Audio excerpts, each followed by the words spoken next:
الحمد لله رب العالمين له الحمد الحسن والثناء الجميل وأشهد أن لا إله إلا الله وحده لا شريك له يقول الحق وهو يهدي السبيل وأشهد أن سيدنا ونبينا محمد صلى الله عليه وعلى آله وأصحابه والتابعين لهم بإحسان إلى يوم الدين أما بعد. Inshallah ta'ala, today we're going to start the essential course with the subject Aqidah. We're not going to do a book. It's only meant to be an introduction to Aqidah. What does Aqidah mean? And what are the stages and the development and the formation that Aqidah went through? Inshallah ta'ala, the class is going to be an interaction. So at any time, if you feel that you haven't understood a point that I've said, you're more than happy, you're more than welcome, inshallah ta'ala, to ask, inshallah ta'ala. I'll be standing up a lot of the time, writing on the board every point that I say, I will write inshallah. But I first write in Arabic, and then I'll write in English. Reason is because if I do define or translate a word, and somebody here inshallah ta'ala has a better translation, we can benefit from one another inshallah. The class is going to be on these 2 points inshallah today. We're going to take Ta'rif al-Aqidah. What does Aqidah mean? What's the definition of Aqidah? And the second inshallah ta'ala is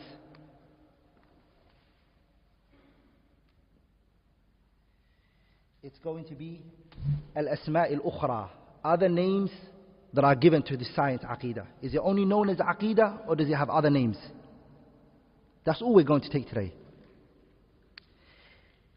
Let's start with the first one, which is the definition of Aqidah. What is the definition of Aqidah?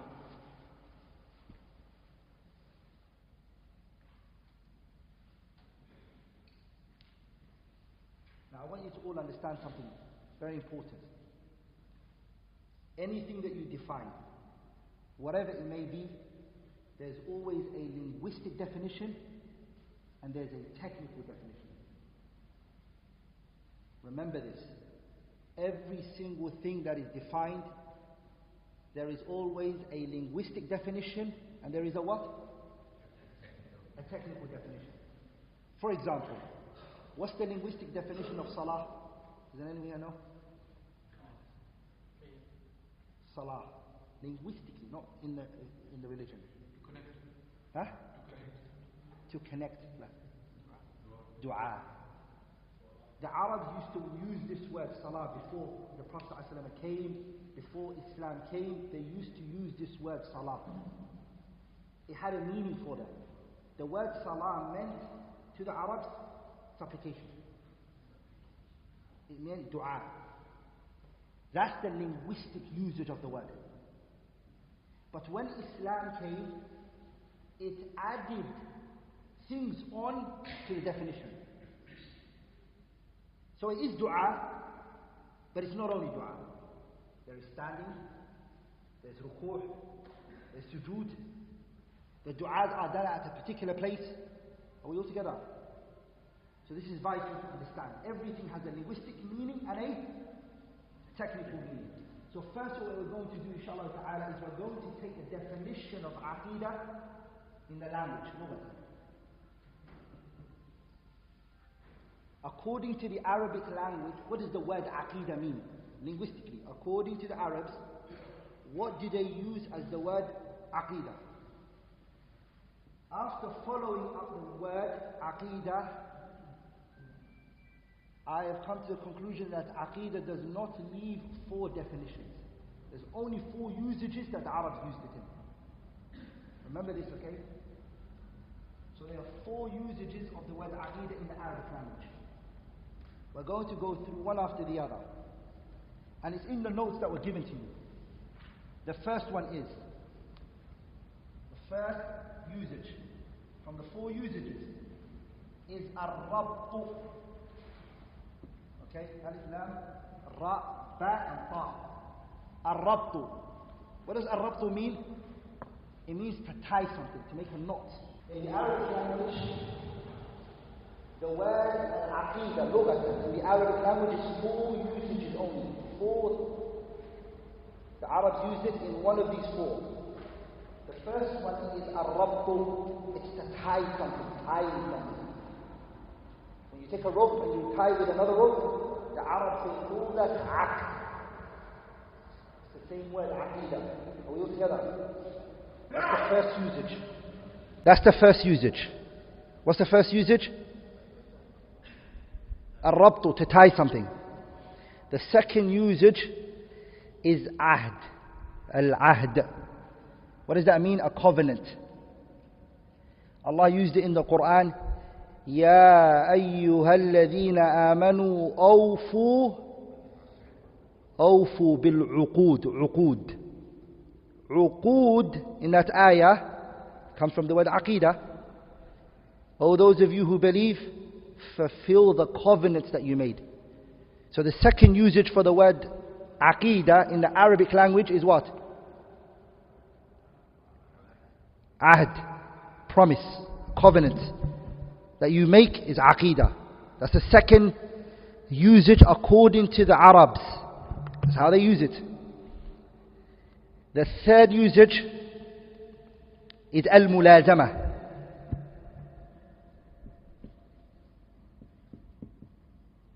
Is to be consistent with something. To be consistent in something and continuous in something and to not stop it. The Arabs, they use the word aqd as mulazama, continuation, consistency. That's the third usage that they use. The fourth one is at-tawqid, emphasis. The fourth one is at-tawqid, emphasis. And that's the one that's used. That's the one that is used when it comes to marriage. Aqd. We've just done an aqd in this transaction. Or this aqd in marriage. It's tawqid, emphasis that you're going to fulfill your side of the promise. So according to the Arabs, Aqidah means these 4. Al-Rabtu, Al-Ahdu, Al-Mulazamah and Al-Tawqid. Before we move on, does everybody understand that point? This is the Arabs, what they mean by Al-Aqidah. Does that make sense? Is that crystal clear to everybody? Does everyone here understand? Now we're going to move on to the second type of definition, which is what? The technical definition. Here we mean technical according to the Sharia. How does the Sharia use it? The Sharia has 2 usages of the word Al-Aqidah. So again, this was Lughatan, and the second one is called what? Istilahan. Istilahan. Naam. Istilahan means what? Technically. According to the Sharia. What does it mean?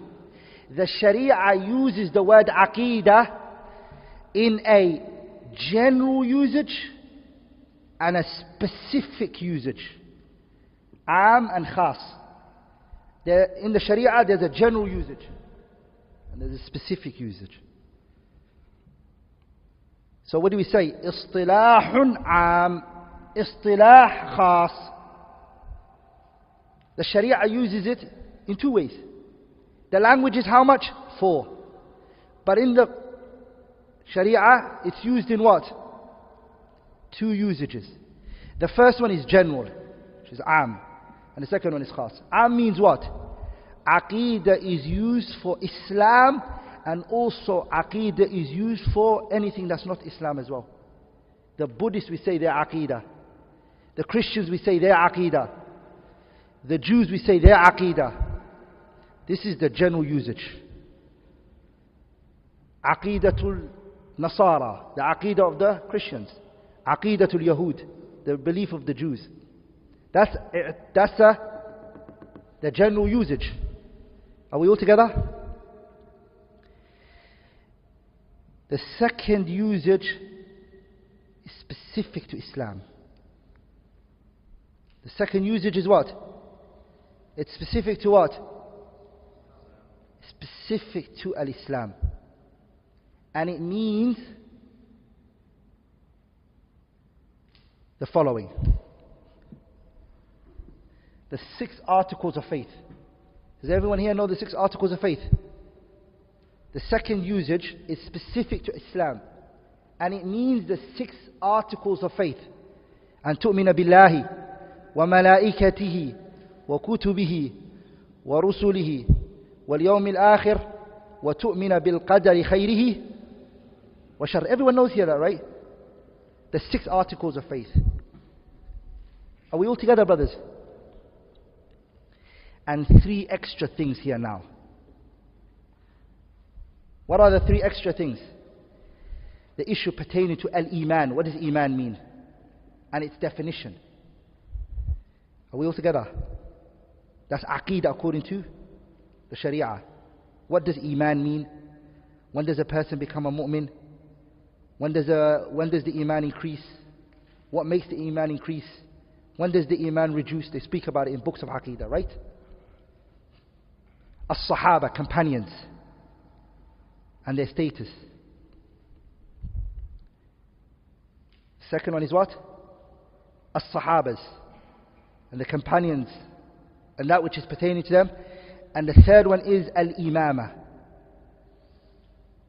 the Muslim leader, and the relationship between the people and their leader, and obeying and listening and submitting.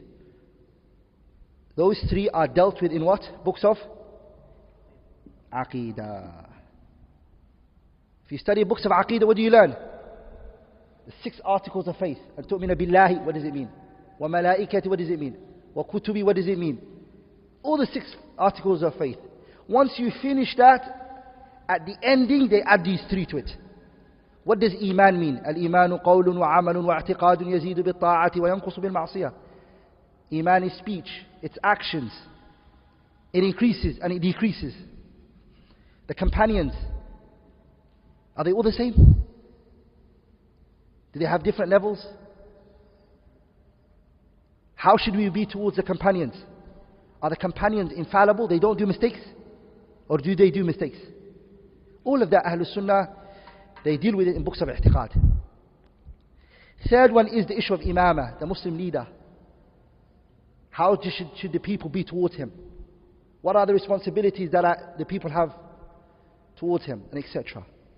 All 3 of those are also dealt in books of Aqeedah. Are we all together? This is the specific type of usage. Are we all together? And the general type of usage is what? The Aqeedah of every belief and every group. Does that make sense? What we've now done, walillahi alhamdu wal minnah, is we've what? We've defined, we fulfilled the first part of today's class, which is what? To define. It's to define Aqeedah.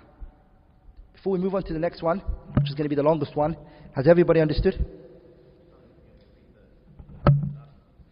Can I, okay, repeat it. Naam. So let me say this again. Aqeedah is its definition is linguistically and what? That's not just for Aqeedah, brothers. It's not specific to Aqeedah only. It's anything. Everything in the Sharia that's used, any term in the Sharia that you use, there's a technical and there's also a linguistic definition for it. Are we all together? You have to know both. What's the linguistic usage? And also what's the technical usage? وَلِذَلِكَ the scholars, they say, to place a ruling on something, what do you first have to do? You have to know the things. You have to know the definition of that thing. الْحُكْمُ عَلَى شَيْءٍ فَرْعٌ عَنْ تَصَوُّرِهِ. To place a ruling on something, first of all, you have to know what it is. Are we all together? How can you say my Aqeedah is right if you don't know what Aqeedah means? You have to know what it means. What's its definition? What does Aqeedah want from you? What do you study in Aqeedah? What is the difference between Aqeedah and fiqh? Are we all together? So Aqeedah, you have to understand it linguistically, and you also have to understand it technically. It's not enough to know it linguistically. You have to know when the Sharia came, it used that word, but what did it mean by it? It's important that you understand it. So we found that linguistically the word Aqeedah, it means 4 things. Al-Rabtu, which means to tie something. To get a rope, tie it. That tying that you're doing is called Aqd. Number 2, Al-Ahd.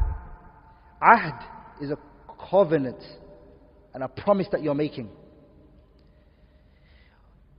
Al-Mulazama means what? To be consistent and continuous with something, right? And the 4th one is what? Consistent and continuation. Who can see a pattern that's here? There's a pattern here. The pattern is Aqeedah was used linguistically in 2 meanings, really. Something that's ma'nawi. I don't want to go too heavy. I just want to show you something very important. And something which is hissi. What does it mean? To tie something is tangible. Something you can see, right? Somebody ties something in front of you, can you not see it? Can you not touch it? So it's something you can touch, it's tangible. Can you touch a covenant and a promise that a person made? So this is ma'nawi, but it's tying a promise. All of them are tying something. Are we all together? But some are tangible, some are not tangible. Mulazama means you're connecting yourself to somebody or something. You're tying yourself to something. It's not tangible. Are we all together? A tawqeed, emphasis, you're tying a promise and that you're going to stick to this contract that you're making with this person. But again, it's not tangible. Are we all together? So the only one that's hissi is a rabt. And the other 4 are some things that you're tying but they are not tangible. Are we all together? ولذلك some of the أئمة اللغة like Ibn Faris and others in his kitab ᴬᵗ مقاييس اللغة, it's a big dictionary book. He only says that it's only these usage, either hissi or ma'nawi. That's a side benefit. Then we said technically the word Aqeedah means a general usage and a what? A specific usage. So general and a specific. The general usage, I said it means the belief of every group. It's the belief of every group. Whatever any group believes, that's the Aqeedatul Budiyya, Aqeedatul Nasara, Aqeedatul Yahud. Whatever somebody believes, the Aqeedah. That's the general usage. But there's a specific usage. Like today when you were coming here and you were saying to yourself, I'm going to study Aqeedah, you were talking about the general usage or the specific usage? A specific usage. You mean Aqeedatul Islam I'm learning. Sah? And it means these 6. So the articles of faith, which is أن تؤمن بالله وملائكته وكتبه ورسله واليوم الآخر وتؤمن بالقدر خيره وشره. You study that in the Aqeedah. What does it mean to believe in Allah? What does it actually mean to believe in the angels? What does it mean to believe in the books? What does it actually mean to believe in the messengers, the day of judgment? What does it mean to believe in the qada and the qadar? The good of it and the bad of it. What does it actually mean? You study that in the books of Aqeedah. Are we all together? Once the scholars, they finish talking about that, this is called mulhaq. Mulhaq means they connect it to the ending of books of Aqeedah. The reason why they did that, the scholars, is because there were coming out groups, so they wanted to explain the creed in which the Prophet was upon and the companions, to stay away from these people who are coming. So the issue of Iman, the first deviated group came, the Khawarij. So the scholars and the companions and they had to explain what Iman means, because they were taking the people out of their religion straight away. And they were saying, you're not a believer, you're a disbeliever. So the scholars and the people of knowledge, they said, okay, you know what, Iman needs to be defined. And when does a person exit Iman? Are we all together? And then the Shia came regarding the companions, so then scholars wrote books on the companions and their status. And then Imama, the Mu'tazila came, who wanted to go against the leader. If he done anything, go against it, uprise. So they wrote books. Are we all together? All of that was caught up on the books of i'tiqad because groups were coming. Does that make sense? Are we all on the same page? So this is Aqidah, and this is any book of Aqidah that you open, that's what you're going to study from it. These 6, with these 3, how much does that make? 9 points of i'tiqad that you study. Are we all together, brothers? Can we now move on to the second point? Yeah? Has everyone understood? Are we all on the same page? Does anyone have any question? No one? Are you all sure? Because I'm going to ask questions later. Okay. Now we're going to go into what part now? Alhamdulillah, we've defined Aqidah lughatan wa istilahan. Linguistically and what? And technically. We're now going to move on to this subject is not only known as Aqidah. It's not known only as, it's got other names. So we're now going to move on, other names given to Aqidah. Before I move on, there's 3 points that are very relevant that I have to mention. Are we all together? 1. Point number 1. This is important points. So you just write this as what? 3 important points. Number 1. Aqidah, as to mean those 6 points that we mentioned here, and those 9, is not used in the Quran. Nor is it used in the Sunnah. The Quran and the Sunnah use the word Aqidah linguistically only. Only those four that we said. Are we all together? So the word Aqidah in the Quran and in the Sunnah, it didn't use it as the 6 articles of faith and the 9 and the other 3 that we mentioned, the 9 that we just mentioned, the 9 that I mentioned here. Do you remember? The Quran didn't use it like that, nor did the Sunnah. The Quran only used the linguistic meaning. Are we all together? Either al-rabtu, which was the first one that we mentioned, or al-ahdu, or al-tawqid, or al-mulazama. So you won't find Aqidah, that term, in the Quran, nor would you find that term in the Sunnah in that way. That's point number 1. I'm coming to a point, inshallah, I want you to understand. Point number 2. The Sahabas and the Tabi'een and the Tabi'ut-Tabi'een did not use that term, Aqidah, like that. So the Sahabas didn't, the Tabi'een didn't, and the Tabi'ut-Tabi'een didn't. So that's the second point.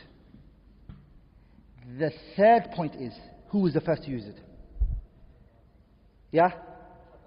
The first person to use it was the noble Imam ᴬᵗ-ᵀᵃᵃʰΗ rahimahullah.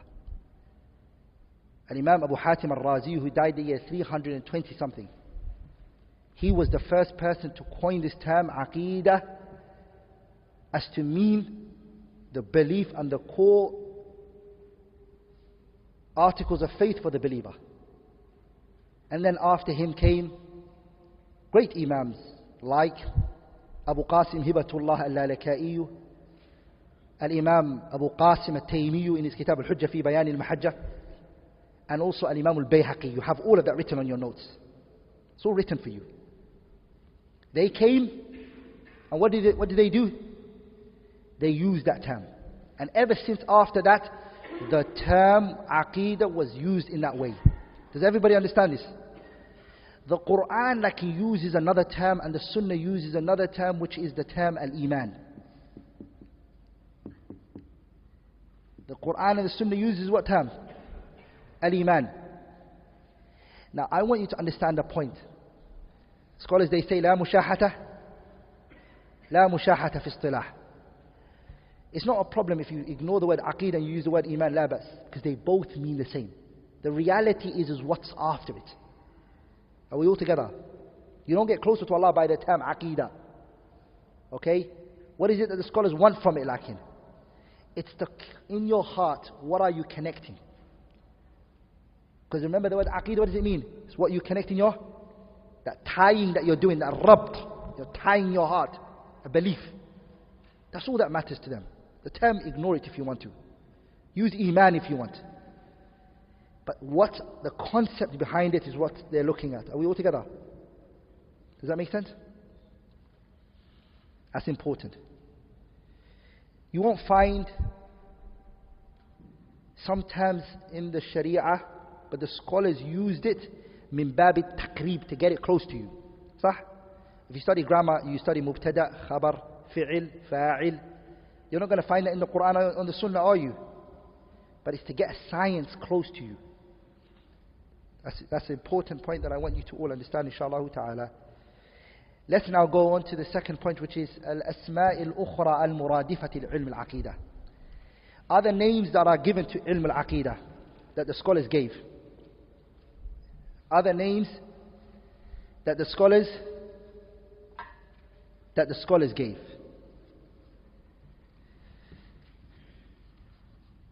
The first one is at-tawheed. The first one is what? It's at-tawheed. What does tawheed actually mean?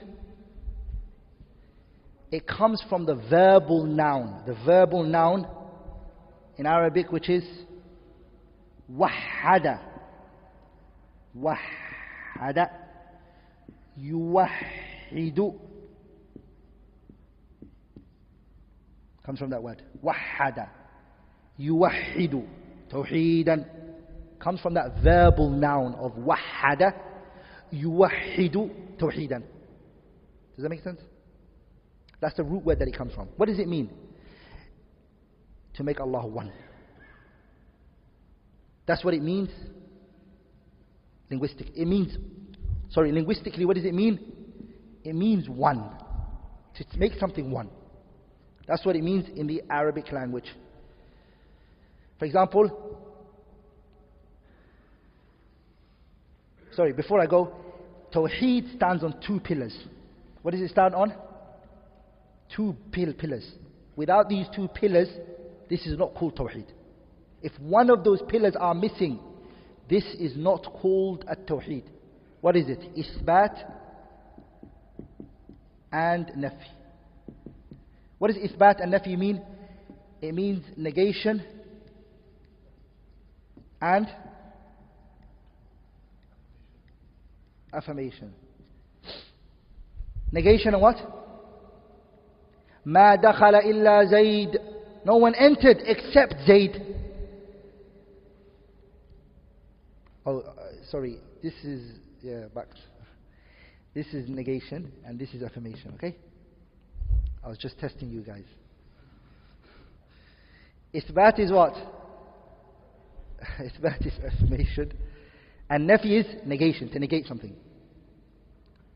These are the two pillars that it stands on. In other words, what we're saying in Tawheed is what? Ibadah, worship, it's for nobody. That's the negation. Hey, except Allah, affirmation. You see that? So you can't just say, worship is for Allah. That's just affirmation. Worship is for Allah is not Tawheed. You haven't still come with Tawheed. What do you have to say? Worship is not for anyone except Allah. You have to negate it from everything else and then affirm it for who? For Allah. Does that make sense? Those are the two pillars it stands on. Nafyun wa ithbat. Ithbat means affirmation and nafy means negation. Now the question here is, what is it that we single Allah with? Can we single Him? That's no doubt. We negate everything else and we specify something for Him. But what is it that we negate from other things and we only specify for Him? What is it that we give to Him alone? Yeah? Huh? Worship, yeah? Is that it? Lordship, yeah? Is that it? 3 things the scholars they say. When we're affirming something for Allah alone, Him alone, no one else, they say it's 3 things. Number 1 is what? You are singling Allah in the actions that Allah does. Allah has actions. He does things. He creates. He provides. He sustains. Those actions that He does, Allah Azza wa Jal, what do? We single Him in it.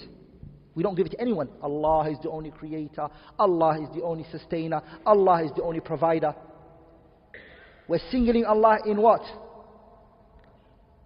Not worship. Lordship.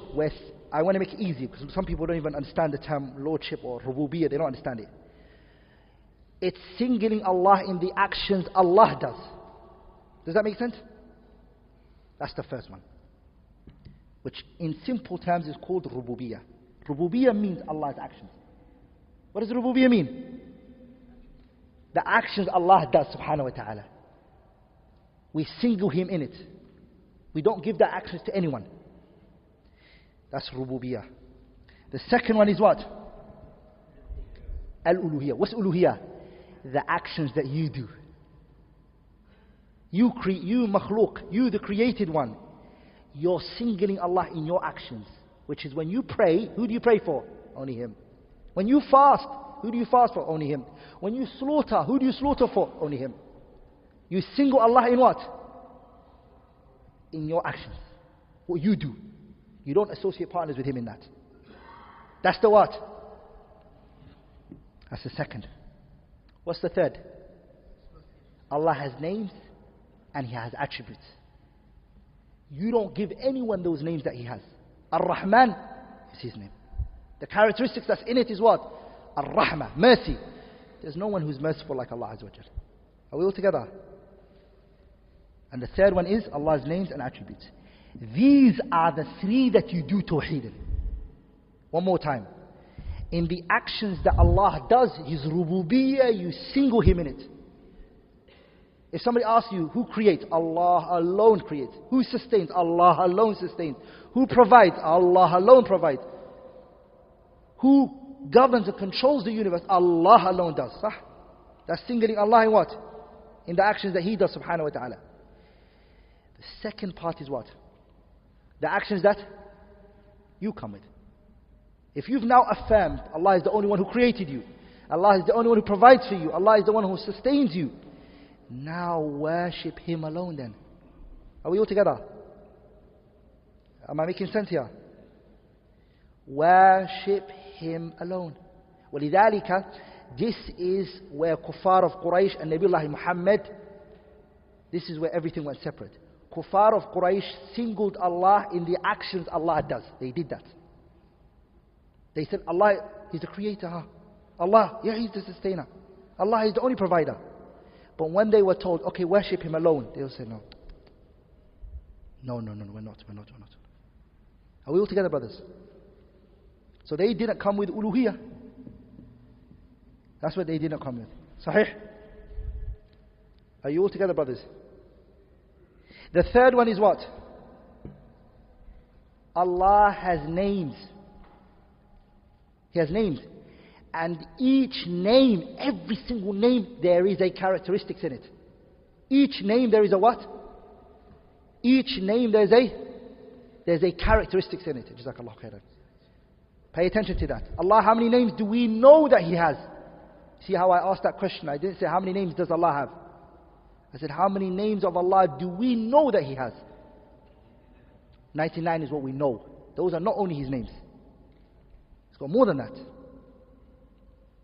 But these are the 99 that we know. Each of those 99 are not just names. What are they? Characteristics are in it. Ar-Rahman has a characteristics in it. What's the characteristics in it? Ar-Rahmah, He's merciful. So we affirm the name and the attribute for Him. And we single Him in it. Subhanahu wa ta'ala. Does everybody understand this? Has everyone understood this? Now we've understood the first name That's a synonym of Aqidah. What is it? At-Tawheed. Do we now know what Tawheed means? I'm going to now mention books that are written in Tawheed. Classic books, okay. From those books are, again it's in your notes inshallah ta'ala, is the kitab written by Ibn Manda. Ibn Manda has a kitab called Kitab al-Tawheed. And he means by it Aqidah. Ibn Khuzaymah has a kitab called what? Ibn Khuzaymah has a kitab called Kitab al-Tawheed. He's using the name Tawheed, but what does he mean? Aqidah. It's a synonym. It's interchangeably used. You can call it Tawheed if you want. You can call it Aqidah if you want. Are we all together? What's the second name that is given to Tawheed? Aqidah. The second name that is used for Aqidah, Usuluddin. The term Usuluddin is used.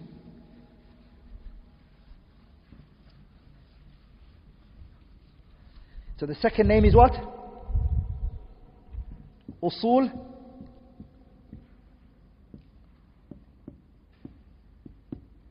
Usuluddin is also a term used for Aqidah. What is it used for?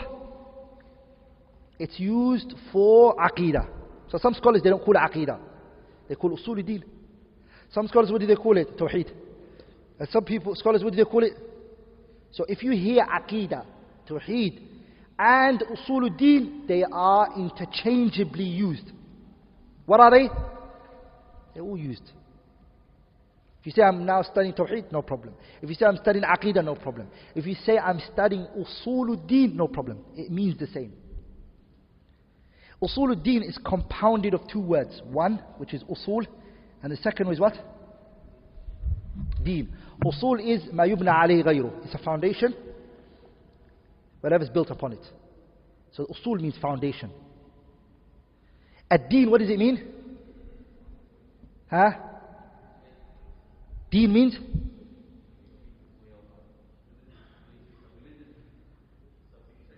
What does deen mean? It means religion. That's technically. What does it linguistically mean?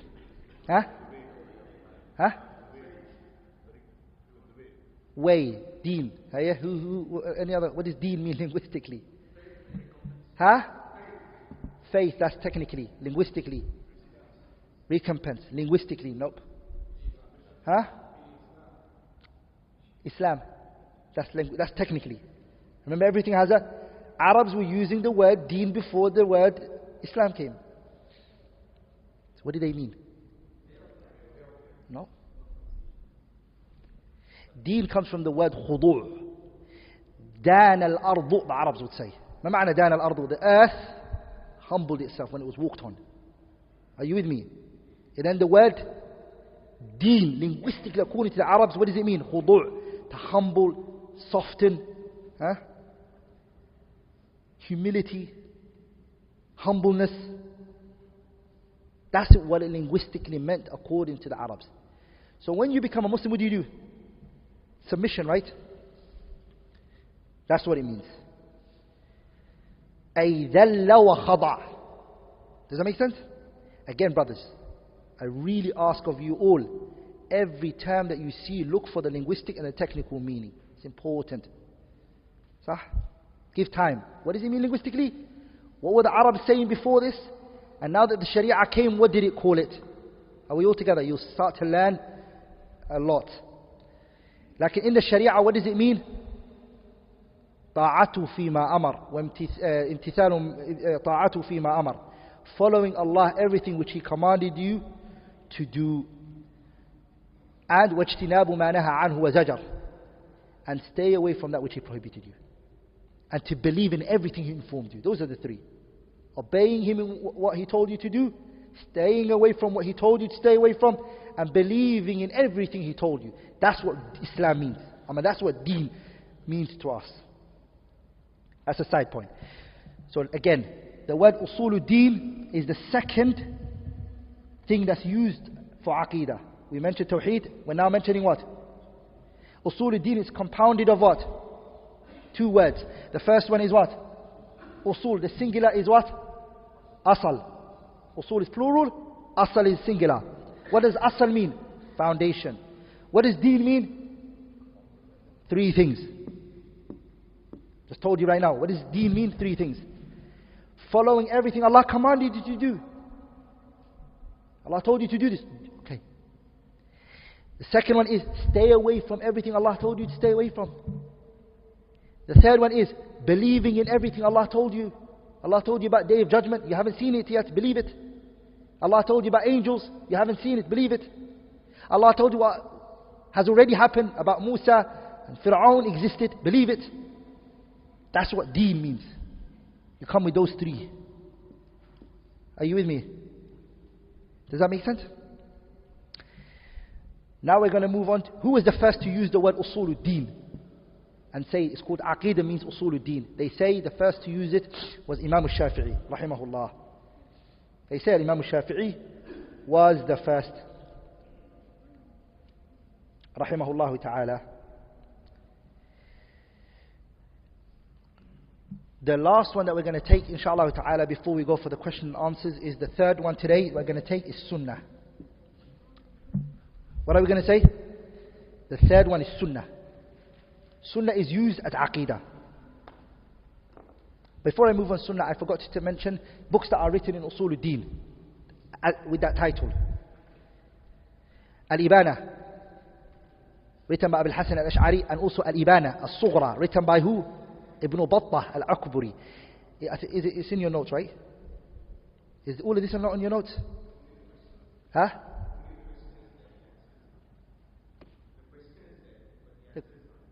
The answers the whole point is to discuss the answers inshallah ta'ala.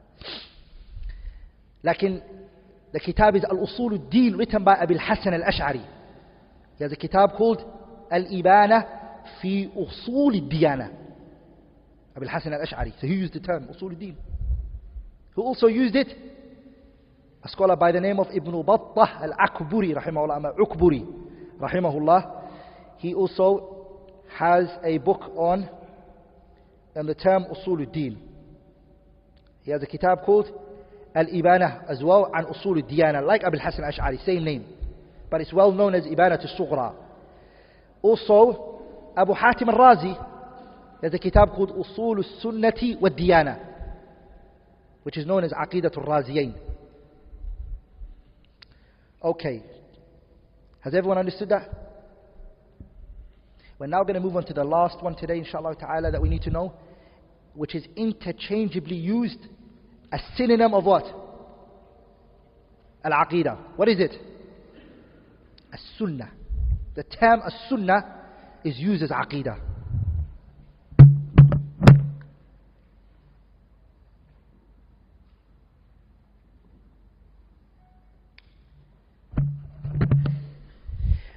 Again, MashaAllah Mabarik.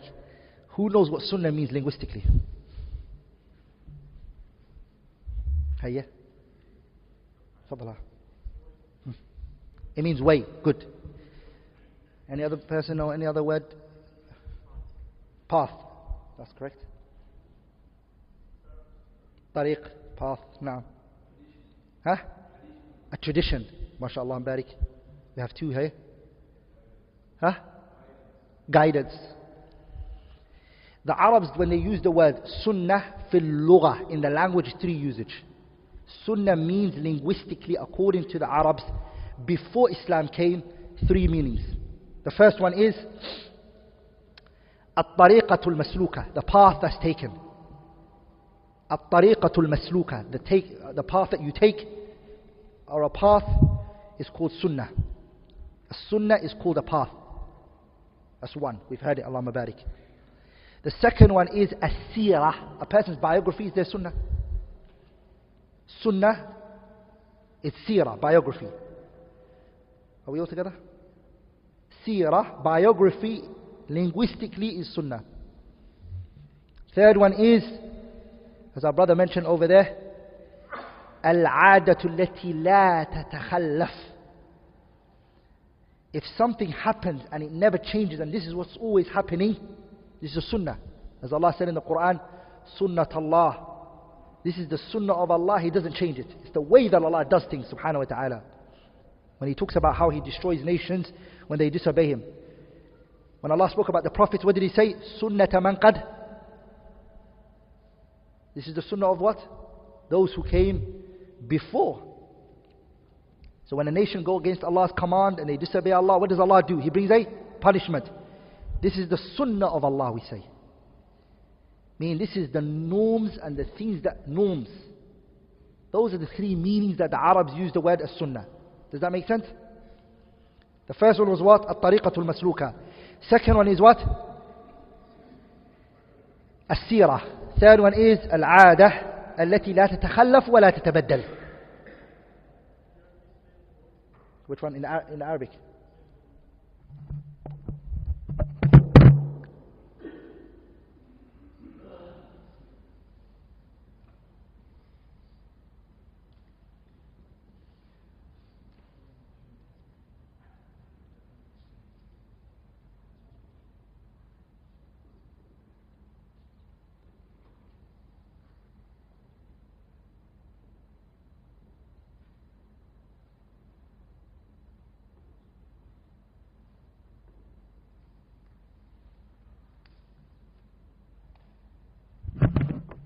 So now we've learned the word sunnah linguistically. What does it mean technically? Oh, this is a problem now. Not in a bad way, but in a good way. Sunnah is used technically by different scholars of different fields. Are we all together? The scholars in the religion are different fields, right? Different fields. Like the scholars who deal with fiqh. When they use the word sunnah, they mean what? The opposite of wajib. Meaning, you don't really have to do it. As a lot of us know it as. You don't really have to do it. So if somebody comes up to you and says, Akhi, this is sunnah. Oh, Allahumma barik. So I don't have to do it. That one is according to only one group of scholars who mean that. Who is it? The fuqaha. The jurists, when they say sunnah, and you're reading a fiqh book. And brothers, this is very important. Based on learning the definition of words. When you open a particular science, you know what these people mean it. Are we all together? It's one word. Sunnah means different in different sciences. So when you're reading fiqh, what do you need to do? Understand that fiqh means something to these people. But you're reading an aqidah book and the word sunnah is mentioned. Are you going to say it's the opposite of wajib? No. It's not the opposite of wajib. Are we all together? So it's important that you learn definition of words. وَلِذَلِكَ one of the biggest reasons why people become corrupt is because of not defining a term correctly. And we're living at a time when terms need to be defined first before a discussion is opened. What's the definition of that word according to you? Are we all together? So sunnah linguistically means something, and then istilah and technically each scholar of different sciences, they define it differently. The scholars who deal with fiqh, halal and haram, they use the word sunnah as to be the opposite of what? Wajib. The opposite of obligation. Meaning, they say that sunnah means if you do it, you get rewarded, and if you leave it, you will not get punished. Does that make sense? That's according to the fuqaha. Like according to the scholars of i'tiqad and the scholars of aqidah, the story is different. They mean the opposite of bid'ah. The opposite of what? Innovation. They mean the opposite of what? Innovation. So when books of aqidah, when you read this is a sunnah, they mean this is the way the Prophet did it, and anything other than this is an innovation. Not that you can do it, no you can't. Are we all together? So again, fuqaha, sunnah is the opposite of what? Wajib. Scholars of aqidah, the sunnah is the opposite of what? Bid'ah. Another group of scholars, they're called the usuliyin, those who deal with a subject called usul al-fiqh. What are they called? Usuliyin. They deal with a topic called Usul al-Fiqh. When they say Sunnah, they mean Masdar al-Talaqi. Where do you take a religion from? As in Quran and Sunnah and Ijma' and Qiyas al-Sahih. They mean Masdar al-Talaqi, where you take a religion from. Usuliyin use the word Sunnah in that context, where you take a religion from. Does that make sense? Scholars of fiqh, they refer to it as anything that's opposite to wajib. And the scholars of Aqidah, Sunnah is the opposite of what? Bid'ah. Does that make sense? ولذلك when the Prophet ﷺ said, عَلَيْكُمْ بِسُنَّتِي, upon you is my sunnah. What does he mean here? Does he mean the only voluntary things that we need to do? The Prophet used the word sunnah. What did he say? Alaykum? Alaykum bisunnati. No, he means my speech, my actions are upon you. My way of life, the way I was, is upon you. Are we all together? And what I believed, you have to believe. Does that make sense? We've now, inshallah ta'ala, tackled these points. Now, inshallah ta'ala, I'm going to take questions from you all. Faddal, what's the question? Usuliyin is the Masdar al-Talaqi. Masdar al-Talaqi means what? The source in which you take your religion from. Where do we take our religion from when we're only?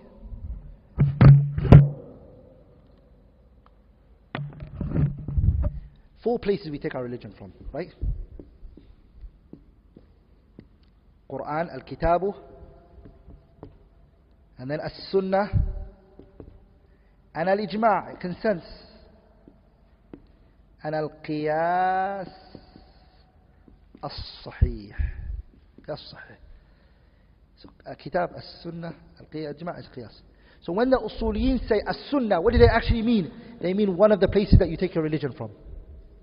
One of the four places which you take your religion from. Are we all together? Is Dhuhr wajib? Yeah? Is Dhuhr obligatory? Do you have to pray Dhuhr? Do we have to pray Dhuhr? What about, is there a difference of opinion on this issue? Huh? So there's Ijma'. No one can go against it. No one can come and say, I looked at the Quran and it doesn't clearly show that Dhuhr is wajib or not. We say this mas'ala is mujma'un alayh. Consensus. Min ladun sahaba, from the time of the companions till today, there's a unanimous agreement that Salatul Dhuhr is wajib, and that you have to pray. Are we all together? So Ijma' closes the door of anyone saying, I looked at the Quran and I looked at the Sunnah, and for me it doesn't seem that way. No, no, no. Once there comes a consensus, there's no path open for you. Are we all together? Because Allah said, وَمَن يُشَاقِقِ الرَّسُولِ مِن بَعْدِ مَا تَبَيَّنَ لَهُ الْهُدَى وَيَتَّبِعْ غَيْرَ سَبِيلِ الْمُؤْمِنِينَ نُوَلِّهِ مَا تَوَلَّى وَنُصْلِهِ جَهَنَّمَ وَسَاءَتْ مَصِيرًا. That's another discussion. We're not studying usul al-fiqh or fiqh right now, we're studying aqidah. Any other question?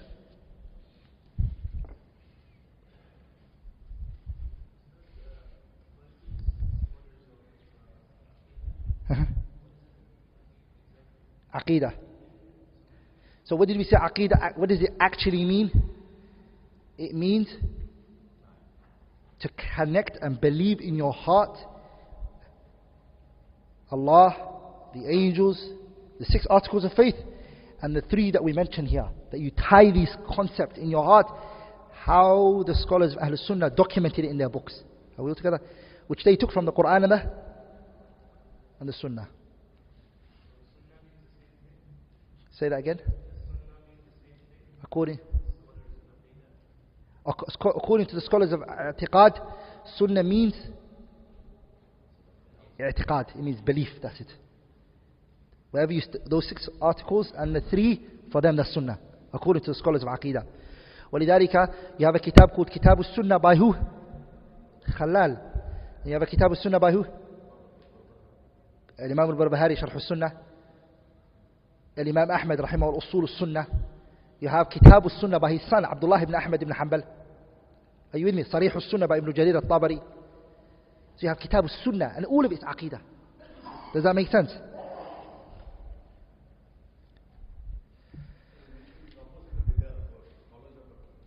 Yeah. Opposite to bid'ah. So if they say this is Sunnah, they mean if you do opposite to this, you're falling into innovation. Are we all together? In other words, when the Prophet ﷺ said to the companions, سَتَفْتَرِقُ أُمَّتِي عَلَى 73 فِرْقَةٍ, my ummah will be divided into 73 sects, 73 groups. كُلُّهَا فِي النَّارِ, all of the groups are in the hellfire, إِلَّا وَاحِدَ, except one. The companions, they said, قَالَ مَنْ هِيَ يَا رَسُولَ اللَّهِ, who's this one group that's going to be saved? The statements that came from the Prophet ﷺ, one narration says that he said, Al-Jama'ah, the group. What did he say? The group. The scholars, they asked, who were the group that day? Him and his companions. Another riwayah explains that. What did he say? من كان على مثل ما أنا عليه اليوم وأصحابي. Anyone who's upon that which I and my companions are upon. So what I am upon means my sunnah, and the sunnah of my rightly guided khulafa and companions. So if you want to be saved, you don't have to be from a particular country, from a particular background. You don't have to look in a particular way. All that is needed from you is to be upon the way that the Prophet was upon and the companions were upon. You don't have to sign a contract somewhere. You don't have to be part of a particular group and have a particular name or dress in a particular way. None of that. All that is needed from you is to be upon the way that the Prophet was and his what? And his companions. And then the scholars, when they Aqidah, they mean that Sunnah. That way is the Sunnah. And anything other than that is innovation. Does that make sense? Has everyone understood that point? And then when ulama al-Aqidah say Sunnah, they mean the Prophet's way and his companions' way. That's Sunnah. Anything other than that, what is it? Innovation. Anything other than that is newly invented matters. Sahih?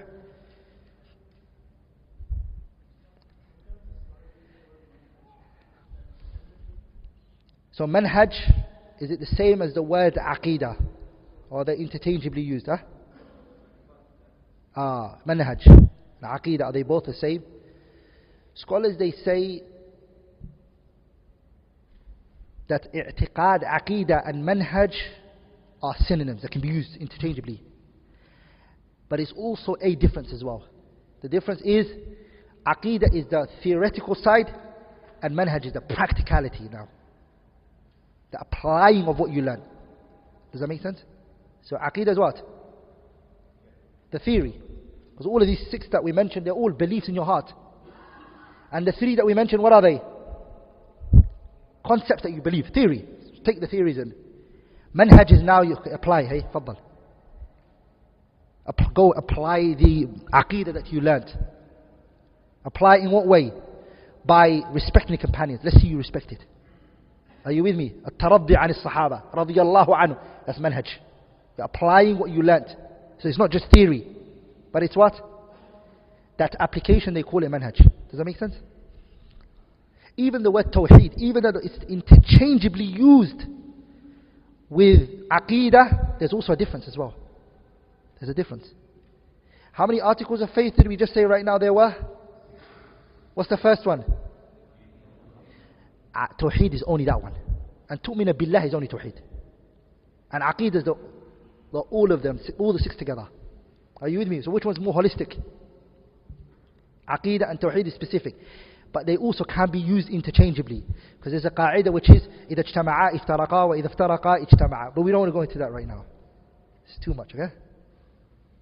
We don't want to go into that. We just want to know tawheed and aqidah mean the same. Maybe inshallah ta'ala in our next levels we'll study the differences. Let's first of all know that they're the same for now. Does that make sense?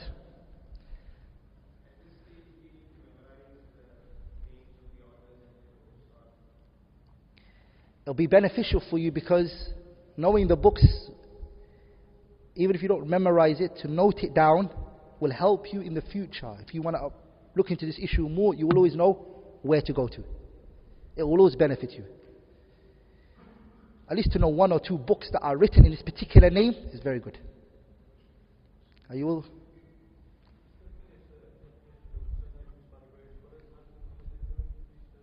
How do the muhaddithun, that slips my mind, barakallah feek. The muhaddithun, they define it as ما أضيف إلى النبي صلى الله عليه وسلم من قول أو فعل أو تقرير أو صفة خلقية أو خلقية. Anything that's attributed to the Prophet ﷺ in terms of speech, action. ما أضيف إلى النبي من قول, speech. ما أضيف إلى النبي من قول أو فعل, action. Or صفة, or characteristics. Whether those characteristics are two types, the way Allah created him. The way that the Prophet ﷺ used to walk, according to the muhaddithin, that's sunnah. The way he used to eat. The way that when he would speak to somebody, he would turn his whole body. And the Prophet ﷺ never talked to somebody from the corner of his head. Some people, when they talk to you, they look at you and say, okay. If Nabi Muhammad was talking to somebody, he would move fully and look at the person, and then he would talk to them. According to scholars of hadith, this is a sunnah. Are we all together?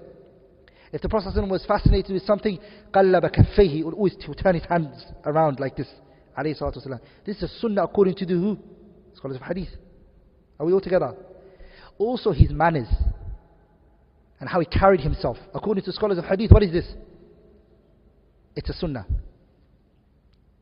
So you see, each subject, each people, they define something different.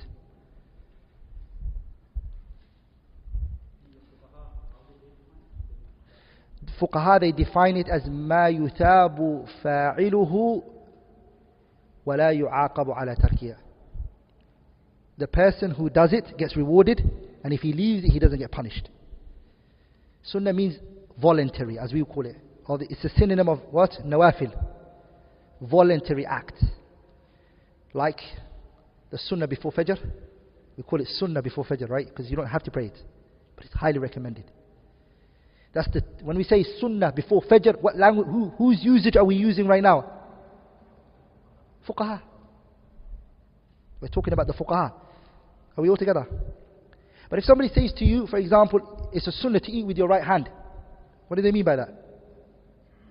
Is it voluntary to eat with your right hand? Do you have to eat with your right hand? Here, don't understand the word sunnah that I just used here according to the what? I'm using according to the muhaddithun. I'm not using according to the fuqaha. Are we all together? Pay attention to that. ولذلك some people, they hear it and they say sunnah, oh Allah barik, I don't have to do it.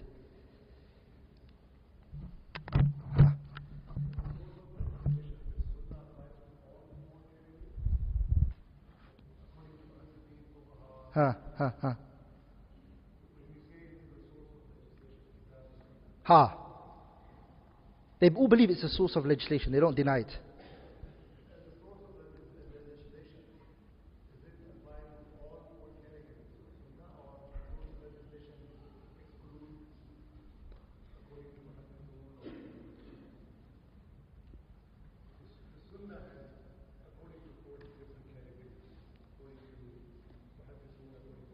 What's the 4 categories? The sunnah. The muhaddithun, the usuliyin, the fuqaha, and the scholars of aqidah. It's for all of them. Or all of them, yes. All of them, yes. All see it as a source of evidence, sahih. But the scholars of aqidah will not be talking about sunnah as a source of legislation. That's not their discussion now. If you want to talk about whether it's a source of legislation, you talk about that in usul al-fiqh. You get it? Scholars of aqidah, you've already accepted it as a source of legislation. Fadda. Wa alaikum as-salam.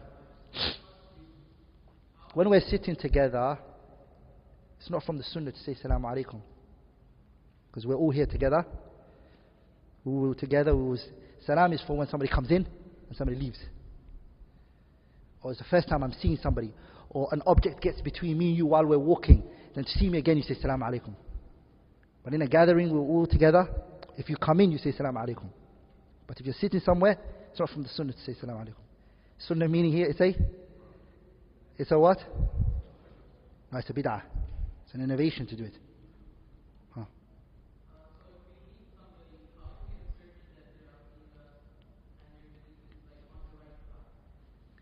When you meet somebody, it's not your job to test them.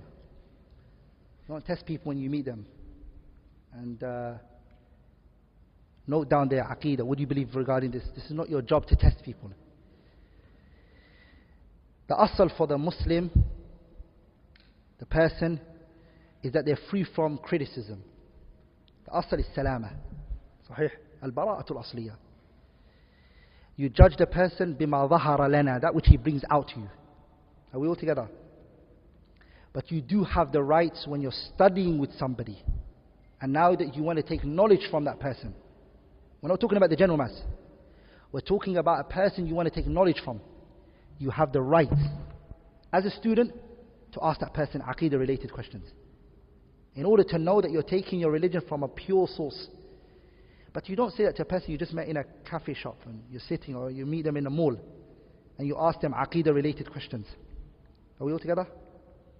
As for the person that you're taking knowledge from, you have the right to ask them aqeedah related question, because of the statement of the Salaf, إن هذا الأمر دين فانظروا عمن تأخذون دينكم.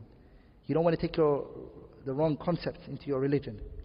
So you have the right to ask it, but you have to watch the way that you ask, and the person should be more than happy to answer your questions. He should be what? Facilitating and more than happy to answer your question. You shouldn't be worried to answer it. ولذلك the scholars would before asked about their aqeedah, and they would write books. Al-Imam al-Muzani, the great Shafi'i scholar, he wrote his kitab Sharh al-Sunnah when he was asked about his aqeedah. He didn't hesitate. He wrote straight away. He said, this is my belief. Are we all together?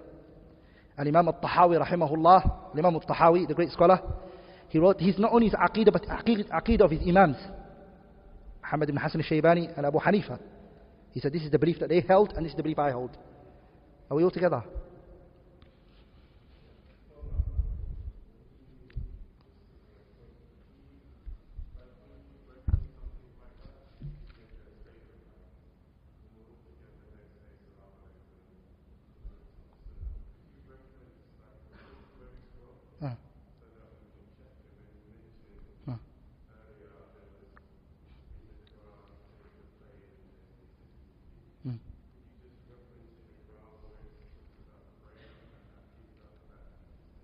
Okay.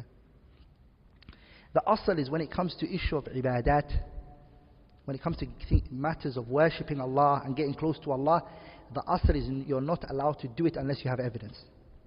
Does that make sense? If it's an act of worship, you're not allowed to do it unless you have what?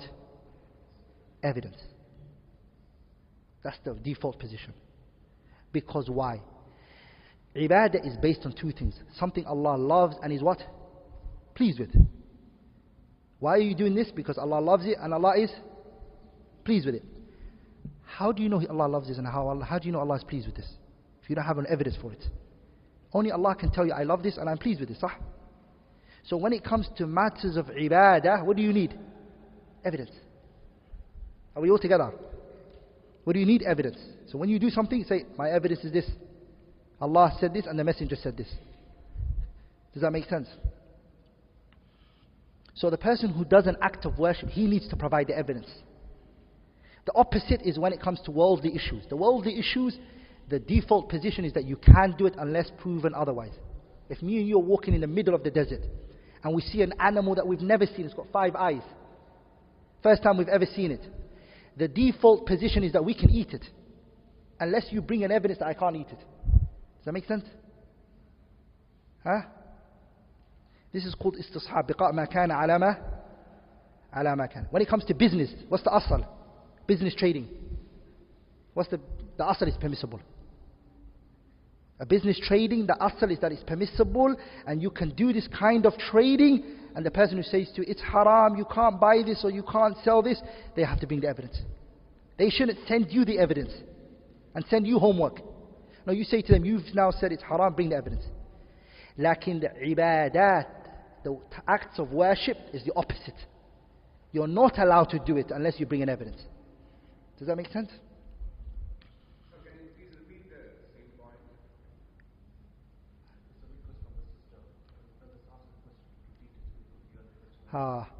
Repeat the one question one more time. Can you make this point clear? Which clear? Which point? In terms of religion, what is the base of the The qaida is al-aslu fil ibadat al-tawaqquf. Ama al-aslu fil ibadat al-hadar. The asal in ibadat is that you're not allowed to do it.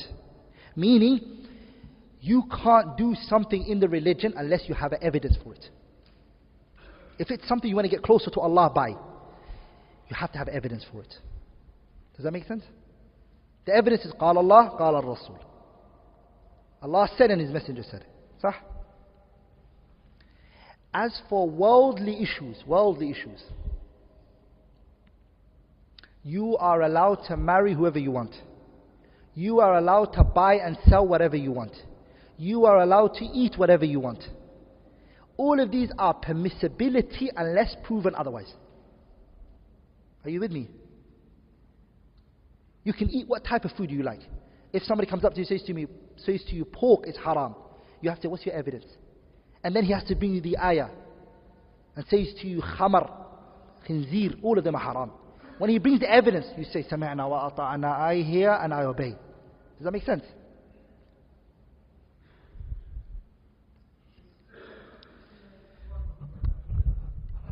So sunnah here means aqidah.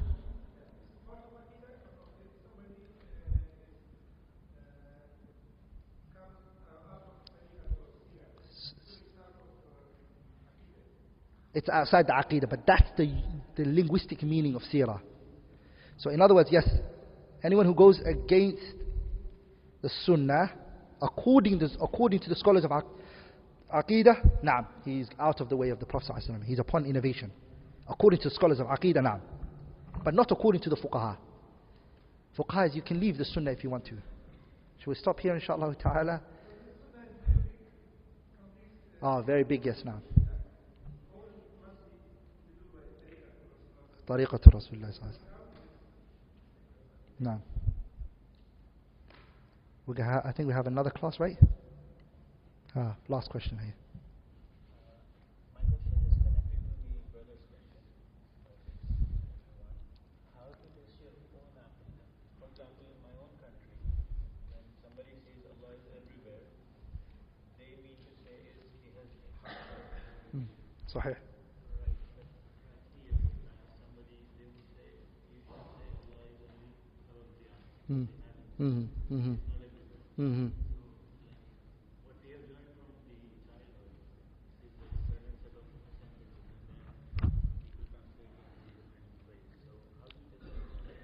These kind of issues, inshallah ta'ala, as you can all see, we're now starting a ᴬᵗ-ᵀᵃ, an introduction, right? Our plan is to do an overview. These are issues, inshallah ta'ala, that will be tackled more in related to a particular book if we're studying it. Does that make sense? If we come to a particular book and we come to these masail, these particular issues, we'll bring the evidence, we'll discuss it, we'll go through it in more details. I don't want to take away from it by mentioning an answer now, but it doesn't suffice properly because we haven't taken it in a particular book. The point for this right now isn't to study aqidah. We're not studying aqidah. Are we studying aqidah? No. We're doing an overview of aqidah. What does it mean? What are the books that are written in it? How did it format? What stages did it go through? So later when we study aqidah book, you understand very well what the subject deals with. Does that make sense? And last but not least, the ultimate goal of aqidah is that what we all want at the end of the day is that Allah takes everybody to what? To Jannah. Our goal is that Allah guides and gives everybody a place in what? Jannah. Our goal is not that we make it to Jannah and everybody else, you're destroyed and you're from the deviated group. That's not our aim. Does that make sense? So when you learn these aqidah points, your biggest effort and your goal is to take the best approach in making sure that you install this information in the best of way. Some people have grown up not studying aqidah in their entire life. And if you just come in a wise way to explain these points, some people are willing to take it. They've never studied it. They've never heard of it. And if you come and you explain it calmly and collectively, and you bring these points with the evidence, inshallah ta'ala, which you'll see, they're more than happy to take it. They're what? They're more than happy to take it.